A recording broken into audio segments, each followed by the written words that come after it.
지난 5월 24일 텍사스주 유밸디 롭 초등학교에서 무려 21명의 생명을 앗아가고 17명의 부상자를 낸 총격 사건은 범인이 불과 18살 소년인데다가 그가 사용한 무기가 전쟁 중 대량 살상용으로 총기와 함께 많은 총탄까지 살 수 있었다는 데서 심각성을 말해주고 있다.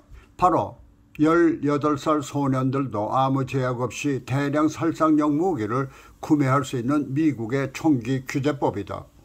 이와 같은 대량 살상 무기를 자유롭게 살 수 있는 총기 규제법의 맹점은 오래전 노스 홀리우드 뱅크 오브 아메리카 무장 강도 사건에서도 보여줬었다.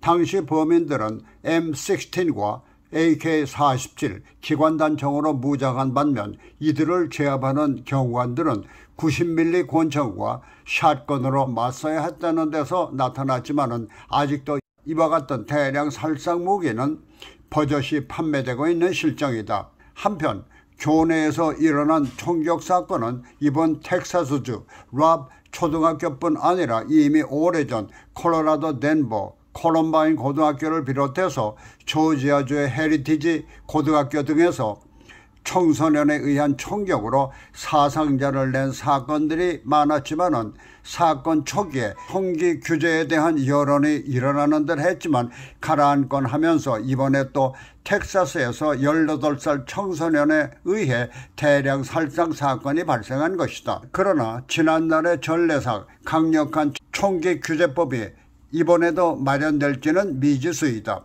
그것은 미국의 총기 문제가 미 수저헌법 제2조에 시민이 무기를 소지할 권리는 위법이 아니라는 규정으로 총기 소지 자유에 앞장서고 있는 미국 총기협회와 이 단체를 옹호하는 정치 세력 그리고 총기 제조업자 간의 유대가 강력한 총기 규제법을 막고 있는 것이다.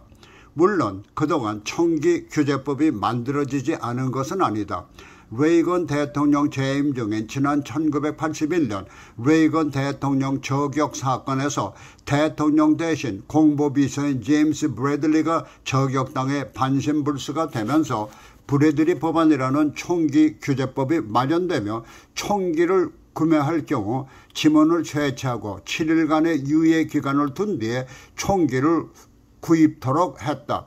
이 법안은 단순히 전과자의 총기 구입을 막기 위한 것으로 근본적인 총기 규제에는 미흡하다는 사실이 당시 LA타임스가 실시한 이 법안에 대한 여론조사에서 64%가 총기 범죄를 근본적으로 근절하기 위해서는 미흡하다는 답변을 한 것으로 나타났다. 이는 바로 선량한 시민들은 총기 소지를 근본적으로 막을 수 있는 강력한 법안이 마련돼야 한다는 사실을 나타낸 것이다.